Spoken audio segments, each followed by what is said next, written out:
welcome back to the Lovin Dubai show. Today's guest is Khatab Khatab Kindi. Yes. Excuse me, from Love is Blind, Habibi, known for his roller coaster romance with Asma, but for ongoing questions where love is truly blind or if outside pressures make things more complicated. And after all the drama, where do things now stand? Welcome to the show. Thank you so much for having me. Here. Thank you. I appreciate that. How are you guys doing? We're doing good. We really appreciate your time today. How are you doing? You look really great. I'm good. Thank you so much. First of all, I want to say something. Yeah. Khatab. Love that name. I love your name. Why did you decide to join Love is Blind, Habibi? Honestly, like it was just a good experience. You know, I'm a very adventurous guy. So for me, when I got the message, it was something fresh, you know, just to kind of just try it out. Did I know that I was gonna actually find somebody? I wasn't really like saying no to the idea. Also, like as a DJ, it's very difficult to find the right people that kind of understand your job. You have that image right away that you're just a bad person or like your nightlife and all these things, and people think that you'll choose that life over creating a family, which is not true. And they're not really going to give you the chance to just kind of explain how this is my passion, and if I have a family, like I'm of course going to choose my family over my passion. Like that's just normal, you know. So for me, like the whole Love is Blind experience was cool because you don't really like get that first impression. You're just mostly on talking and hearing the voice and giving the information, and you're not even allowed to say what you do and any of that stuff. So you can actually connect on a very good like heart-to-heart level versus just kind of like looks first. So that's why I decided to do it. So much there. At the beginning, you mentioned that it's fresh. Yes. And fresh it was. Yeah. Like no one in the world has ever made a TV show about Arab dating. So it was phenomenal. It was groundbreaking. You had the whole region, the world, if not talking. Yeah. But we have to ask, like, what was your family's initial reaction? Like, it's not the norm to talk about dating so publicly. It was very difficult to get my family to agree to this, which is normal, you know, as an Arab culture. Regardless if I grew up in Canada or not, regardless if I have a North American mentality or not, like I'm still a very like cultural person. My family is very religious, very conservative. They're open-minded, but to an extent, right?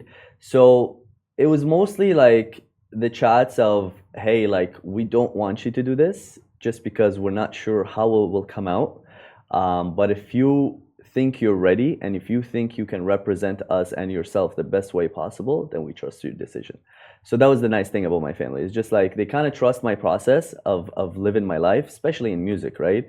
And they just kind of let me do it. But there was always that fear. But now they're super happy the way it came out, and they're very proud, and I appreciate that a lot from them. So. Well, I'm gonna go a little bit behind the scenes. Like, where was it filmed, and where you guys really like did not see each other at all initially? So it was the first part, the pods, was filmed in Lebanon. Okay. It was beautiful there, but and then the second part after was in Dubai. Yes, we were not allowed to do anything. Like there was absolutely no communication with the girls. There was absolutely no communication within the guys, because listen, like for the experience to work, you really have to be isolated. Otherwise, all the outside like interference, let's say, would change the whole experience. So if you're not on point with that, and the production company is not on point with that, the whole experiment will fail. So they did a pretty good job at just creating that environment, and that's why, you know, we have a success story, Muhammad and Safa. You know, we have another success story, Shafiq and Dunya. You know, like I consider myself and Asma a success story because we got to know each other, and now we're very good friends. So it was awesome, you know, and everybody else got a really good experience from it. Exposure as well for the people that weren't able to find love there. So it was a win-win for everybody, and yeah, like it was successful for that reason, to be honest, that we were kind of isolated. But yeah, isolated is one thing, but was there anything else that you weren't allowed to bring into the conversation? So you said at the beginning you weren't allowed to mention what you do. Like, is there any other? So you're not allowed to talk about the way you look, because it's all about Love is Blind, right? So you're not allowed to say any of that. Like even my part where, excuse me, even when my part when I was like kind of hinting at the idea of, hey, listen, like the last few years, like I wasn't really taking care of myself. Like Asma kind of get the hint that I'm not fit right now, but I'm working on myself because I started my weight loss journey actually before the show. So when I went in, I was already in the mentality of changing my life, but I wasn't able to talk about it. And even when I would mention it, production would interfere and say, "Hey, listen, like no," like they were so hardcore and like cutting the mic off or doing these things because it would ruin everything, right? If I walk in and I say I have a six pack, I'm 6'7", like I'm this, I'm that, then it would just ruin the whole idea of Love Okay. Is Blind. So we weren't allowed to talk about body. We weren't allowed to talk about names. Like for example, my name is Cardiac as my DJ name. I wasn't allowed to say like I was allowed to say like I'm a DJ, but I wasn't allowed to say that my DJ name is Cardiac because what if the girl already is a fan of my music? So then that just ruins the whole experience. So there are like little things like this, more personal. Yeah, you just kind of have to be surface level with those things, and it works. So yeah. Nice. That's very nice. Well, if you can tell us about like the feeling when the door opened to meet Asma. Look, it was terrifying. Okay. Because you're talking to this person for the last while, and then all of a sudden you're like, okay, now I'm gonna see this person, and your brain starts to play tricks on you with your heart, right? Because your heart is like beating for this person, so you're like, okay, I really am in love with this person. I want to see them, even though if you talk for a short period of time, you're still having feelings for them, right? But that's when your brain is like, what if she's not your type? What if she's this? What if she's that? So it's weird when it first opens up and you're just looking straight at her. You kind of look at it's like a black and white image, you know what I mean? And she just starts walking to you until she starts speaking, and that's when it colors, like because you hear the voice that you've been hearing for the last while, and that's when everything like turns into colors, right? We were super nervous. Like me and her were really, really nervous, and to be honest with you, the night before we were nervous. We didn't sleep, and then the way it happened, there was like a miscommunication for the reveal time. So it was supposed to be at a certain time, but then it was way earlier than that. So we were not ready for this, and that was one of the miscommunications that happened that led us to give you the reaction that you saw, which was the confusion, and also the fact that like she wasn't ready for me to be the way I was, and it was just kind of a shock. So yeah, that's you get that, 100% you Yeah. get it. Like what a wild experiment It to be was, involved yeah, in, really. it was, yeah. But from an audience perspective, tell us about the edits of the show, because I'll be honest with you in terms of how it looked. Yeah. Was that Asma went into that pod on the final time and it Yeah. felt like she may not have chosen you. And then you mentioned your family business, and then she was like, oh, that's what it looked like. Yeah. So look, the edit, you have to understand that we filmed for so many hours. And for them to create 8 hours out of like thousands of hours, it was like, it's crazy to me, as an entertainer with an entertainment background, it's like nuts to do that. Yes, that was the narrative that they went in with, for sure. Did it have to do with that? I am not sure. That's like Asma, but for me, I don't think it was 100% based on that. But what I want to say is that it's very important for a girl to think financially as well. It's not because me and Asma had a very strong connection mentally and emotionally way before we decided to talk about financials. The reason why we decided to talk about financials is because we've already made our mind up that we're at that level of me suggesting, hey, like we should probably talk about this, like wouldn't you want to know your future partner if he's stable enough, if he's able to create a family with you, if he's able to take care of you? Because like we're an Arab culture.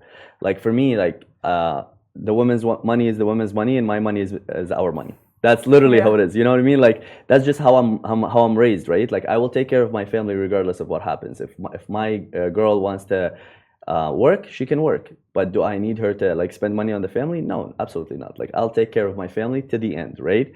So isn't that like a reason for the woman to actually want to know if her partner can actually do that, or if he can't, maybe they can like plan something to reach something, or maybe you have certain goals that you're trying to achieve. So for me, that conversation, I think it got taken like way out of context, and they did make it look like she made that decision based on financials, but it was actually like that decision was made way before.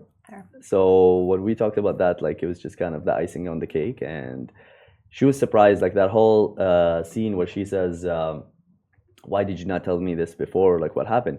There was so much talk before she said this, but the only thing that was shown was the financials, you know? So Netflix, you did them dirty. it's fine. It's okay. No, not at all. Like, it's a very important thing. Like, I honestly, my advice to every girl, every woman is, it's a very important thing to know if your partner is financially stable or not, and or if he has goals to be financially stable.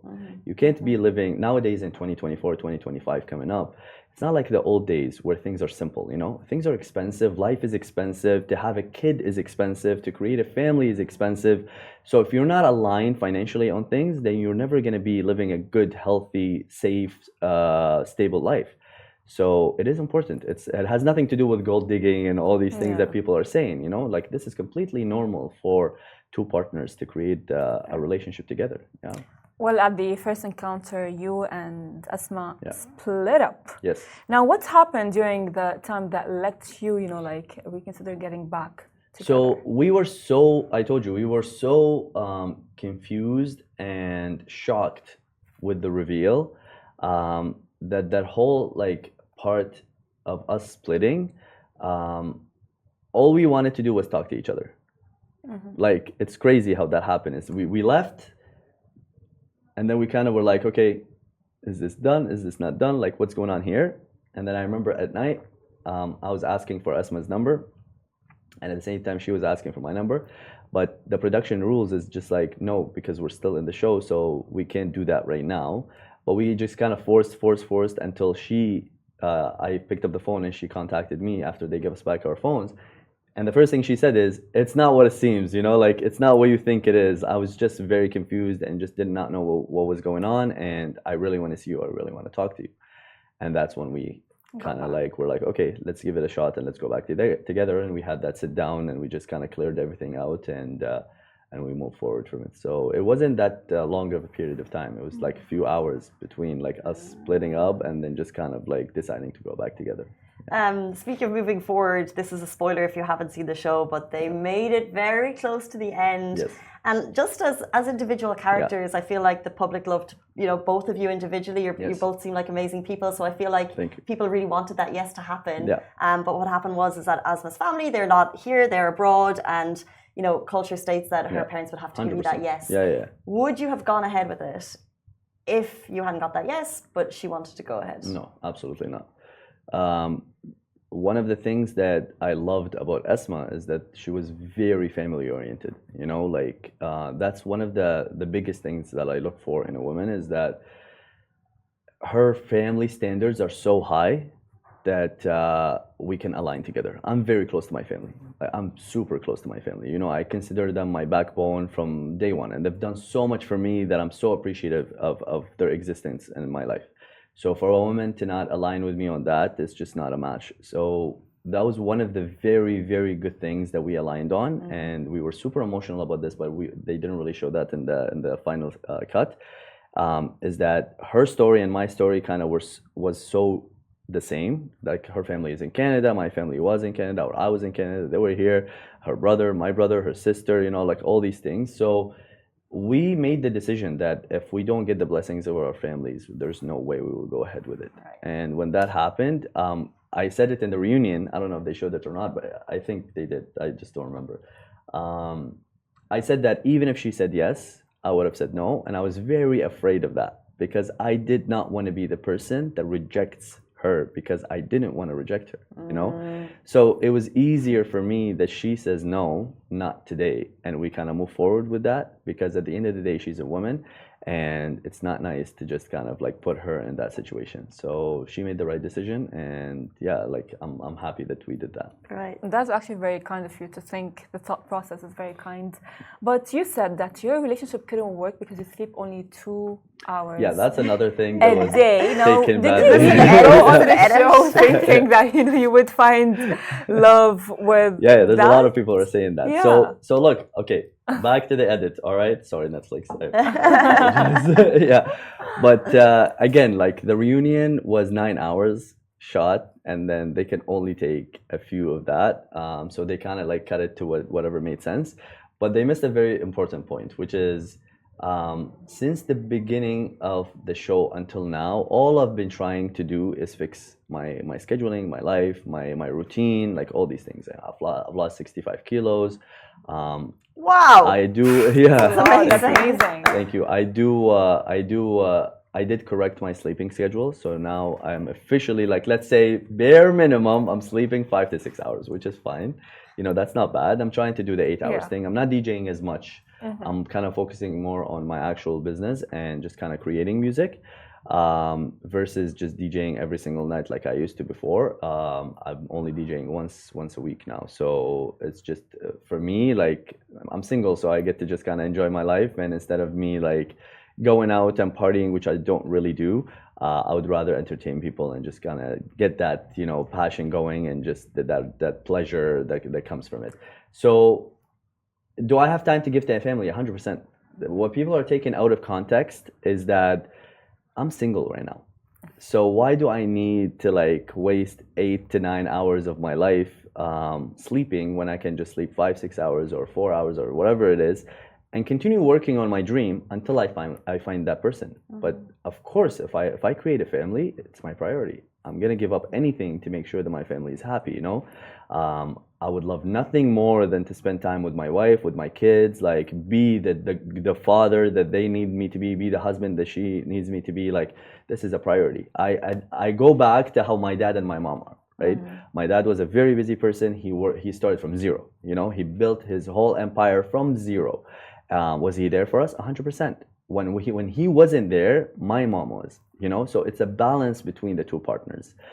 As much as I will give attention to the women, there comes times where a man needs to take care of himself for the family, and that's when the women will step in and just kind of cover for that few like days, let's say, or few hours or whatever it is. But at the end of the day, we go back to our normal balanced life of just us being a family. So a lot of people are taking that out of context, because they're like, how are you going to see your wife? How are you going to see your kids?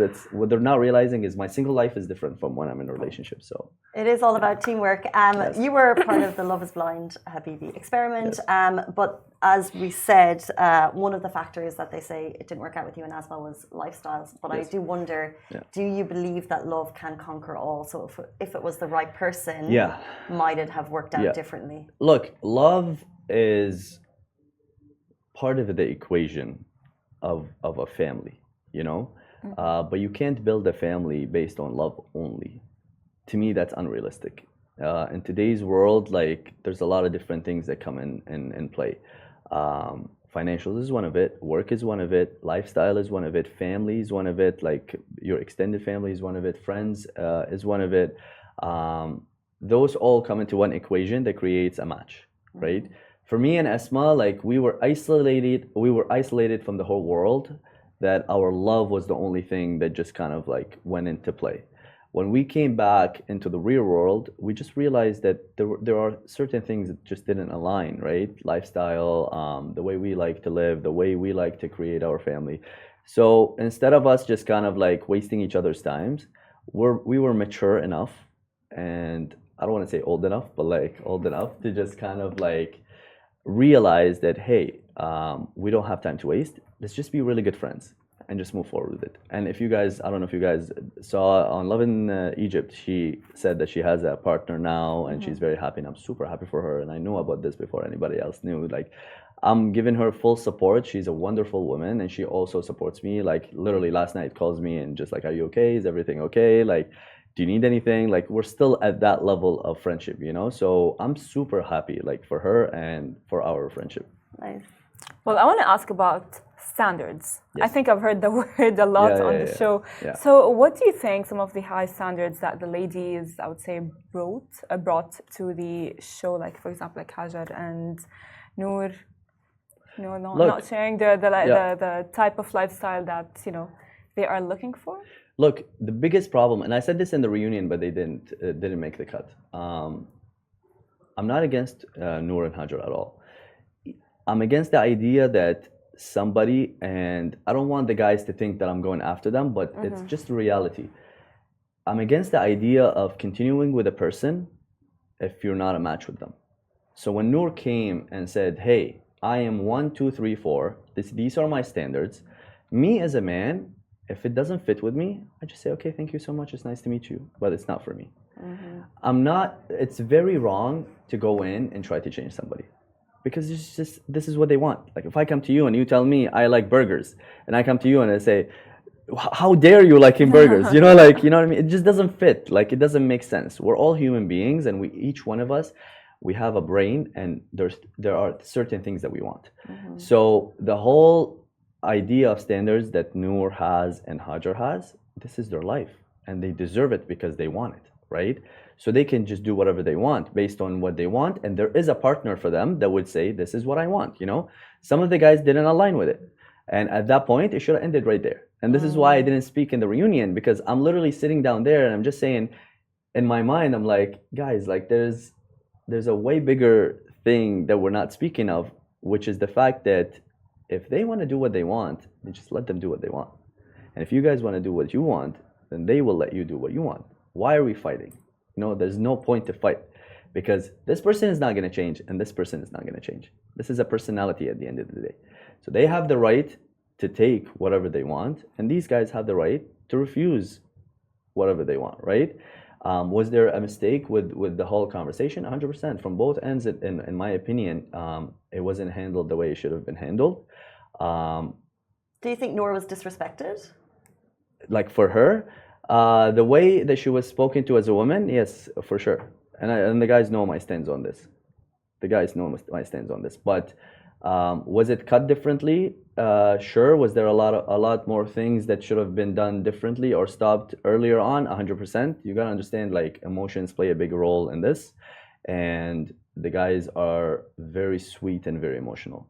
A lot of people don't know this about the guys, but they're actually very sweet and very emotional. So to them, they felt inside that they were being attacked, which they shouldn't, because again, from the beginning, they should have understood that this is just not a match for me, you know? Like, for example, the whole situation between Dr. Ammar and Karma. From the beginning, in my opinion, when Ammar said, like, I don't like dancing, at that point, Karma should have said, okay, then you're not my match, you know? For me, I'm like black or white. There's no like in between. He also you know? could have said, I don't like dancing, goodbye. 100%. But I'm saying, like, in general, like for me as a DJ, for example, and I said that to Karma as well because she's a wonderful person. Like, she's a really nice girl. I said it's our responsibility as entertainers to just kind of like explain to people how our work is, right? From the other side, yes, like he should have 100%. This is why people need to understand this. Like, it's not a one-sided thing, you know, like it's a both side type of situation, you know, both sides made mistakes. So both sides need to take responsibility for things, you know. That whole like pointing the fingers at certain people is wrong. The only wrong that happened is that, yes, there was the whole like fighting should have not happened, because at the end of the day, these are women. They're sensitive. They should be loved. They should not be like going against, right? And I'll tell you something that I don't think anybody have heard this before. All the guys, they all regret what happened. And if they have another chance, they would do it a completely different way. Because it's just like on the inside of them, they're clean. But in that certain situation, there was a lot of outside like influence that made it get to that level. So, I mean, sometimes you do get out of character, 100%. which is like very normal. But getting back to Noor. Yes. And her conversation with Dunya and Shafiq. Yeah. Do you think Dunya and Shafiq will actually make it as a couple? Oh, 100%. There's a lot of secrets that I can't say, but you guys will be very shocked very soon. They're engaged. Yes. Yeah. Hey, you know that. I did. Yeah, they were wearing the. They got engaged, and like they even did the TikTok trend and everything. Yeah, no, they're engaged in the reunion. They're wearing the. But they're doing very well. Like, they're doing very, very well. They're a very cute couple. So they were super cute. We only have time for a very short game before you leave us. But before we get there, thank you for being so honest and open about all of the show. No problem. We lapped it up, and I'm going to watch it later again. Yeah. But we're going to play a little quick game, rapid fire questions, and it's a who is or who done it. Okay, cool. So, who was the most genuine couple? Genuine couple? Mohammed and Safa. Yeah. Of course. I love these guys. All right. Well, which couple surprised you by staying together? Well, like, yeah, so there's only three of us, right? None, because Dunya and Shafiq were number one, like together from day one. They were like yelling at each other every single day, so that wasn't a surprise. Hamad and Safa wasn't a surprise. I knew, because Safa is Iraqi, right? And I'm Iraqi. The moment I talked to Safa, I knew her match was Muhammad. So I used to come out and be like, listen, bro, like this is your match, you know, like you need to talk to her. This is the girl for you. So there was no surprise at all for me at whoever was together, you know? I love them so much. Who wasn't looking for love? Who wasn't looking for love?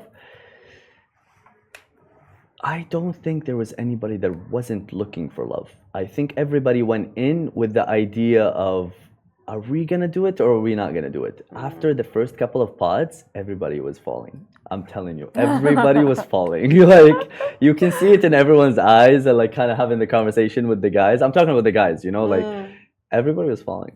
Like it was funny, yeah. Well, who was the most misunderstood cast member? In my opinion, Noor. I really think Noor was misunderstood. Just because, like, look, like I have a lot of friends like Noor, you know. People judge based on the outside. That's the whole idea of the show, is that you're not supposed to judge on the outside, right? Noor, when you talk to her off air, she's like a wonderful person, actually. She's very sensitive, very nice, but she wants to show that she's a strong woman. You know, and sometimes that gives off the wrong vibe. But she's actually very misunderstood. Like, she's a really nice woman. Which couple should have happened? Should have happened? I think Simo and Yasmin. Yeah. Yasmin is a very nice girl. Very nice girl. And Simo is a nice guy too. He just, look, Simo is whatever here is here. Yeah. I think he's the most, like, he's the most unfiltered person I've ever met in my entire life. And this is why people sometimes like misunderstand him for being like I don't know what they even say, like he's just that like very like, oh, I don't like this, I'm gonna leave, you know, that type of scenario. I've never met somebody like that. To me, I would rather a person like this, because then like there's absolutely no acting, you know. He's just telling you how it is. If he doesn't like you, I don't like you, and just walks away, versus like a politician mind where it just like comes and diplomatic and all these things. So Simone Yasmin would have been a good match. Interesting. Well, who will appear on the next season? I have no idea. I don't think it's done, like the casting. Yeah. Would anyone go back? I don't think that's allowed. Yeah, but that's all in Netflix hands, so I'm not sure. Yeah. But from me being a Love Is Blind fan, I don't think that's allowed. Who knows? The only time it happened, I think, is like after like 5-6 seasons, then they brought people back. But as far as I'm concerned, I don't think there's anybody that will go back. Yeah. Okay, TBC for now. That is Khatab from Love Is Blind, Habibi, a show we lapped it up. So thank you so much for spilling the tea this morning. Thank you, I appreciate that. Thanks for having me. Thank you, Farah. Thank you, Casey. And that brings us to the end of the Lovin Dubai show. We're back with you tomorrow morning, same time, same place. Bye-bye.